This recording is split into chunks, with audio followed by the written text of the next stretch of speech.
Hello, everyone. Welcome to week two of PAF, Principles of Accounting and Finance.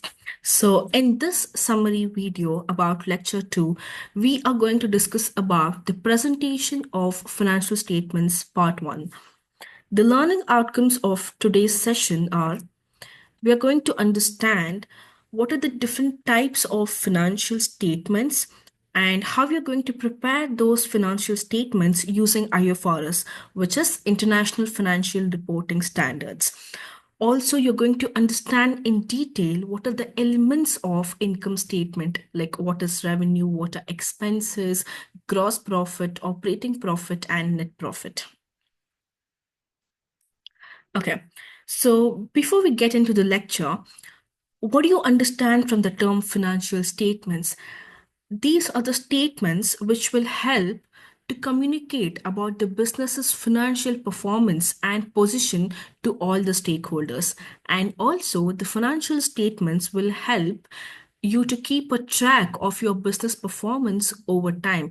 And it also helps in decision making for the managers, investors, and other stakeholders like suppliers and creditors. So, when we're talking about different financial statements, there are three important financial statements, which is a must for every company. That is the income statement. Income statement is also called as the profit and loss account, and we have balance sheet. The other name for balance sheet is statement of financial position, and the third one is cash flow statement. So, in this lecture, in week two, you are going to learn in detail about income statement and cash flow statement. About balance sheet, you will be taught about that in detail in week three. So we have an accounting equation, and the equation goes like assets is equal to equity plus liability. And this equation is for the balance sheet. The name itself tells balance sheet. It means it has to balance on both the sides. So if you have observed, the balance sheet is always written in the T shape. So on one side you have assets and the other side you have equity plus liability. So both the side it has to balance out. So assets is all that the business owns, all the resources that they have, and liabilities is all that the business owe to others. It's all the liability that they have to pay. For example, bank loan. If a business has taken a bank loan, they are liable to pay back that loan amount to the bank again. So liability is all the money that the business owes to others. And equity is all about owner's residual claim. For example, it is all the money that belongs to the owners or the shareholders. For example, the share capital and the profits which belongs to the owners. So that is known as equity. So as I told you, we're going to learn about income statement. So revenue is basically it is an income which is generated by selling the goods and services. It is the money that you receive from the customers.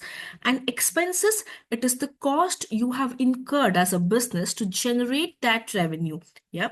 So when you're doing a income statement, you should always remember that the simple agenda behind income statement is you have to add all the income, all the money that the business has received, and you're going to subtract all the expenses. So at the end, you get to know whether the company has earned net profit or whether they are going to face net loss. Yes. So there are two things. One is gross profit and the other one is net profit.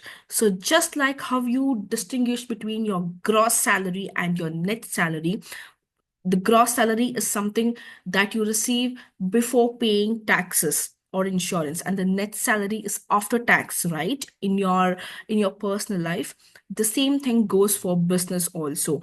Gross profit is revenue minus cost of goods sold. Yes, it is before paying all the taxes. And net profit is a profit that the business will earn after paying all the taxes and after deducting all the expenses. It might be the direct expenses and the indirect expenses, which is known as operating expenses of a business.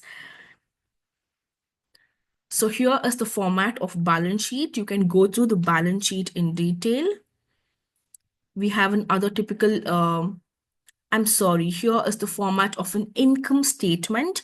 So you can just go through that in detail. Here we have an other typical income statement along with some numerical figures for your understanding.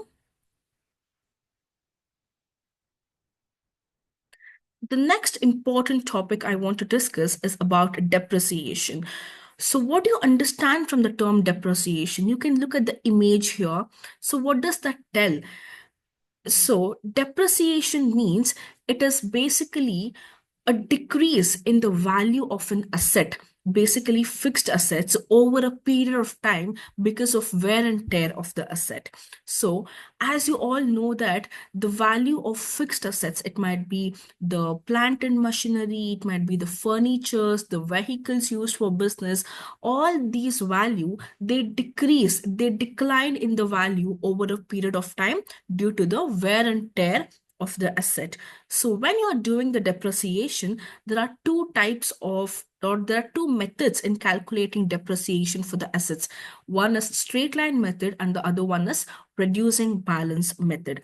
So in straight line method, depreciation is charged equally every year.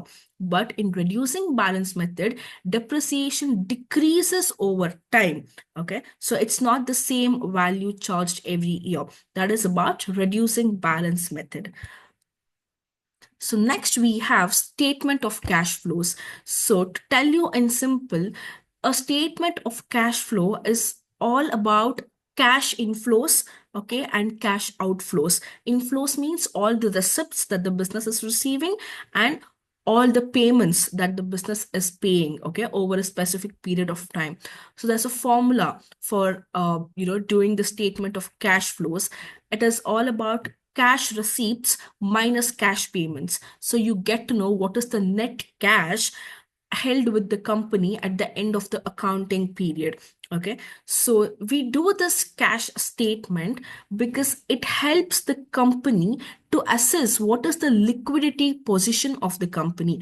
It will also help them to understand if they're able to generate cash fund, if they're able to generate enough cash to fund the business operations and to look at the day-to-day operations of the business and to repay any short-term debts that they have to. So that is all about cash flow statement.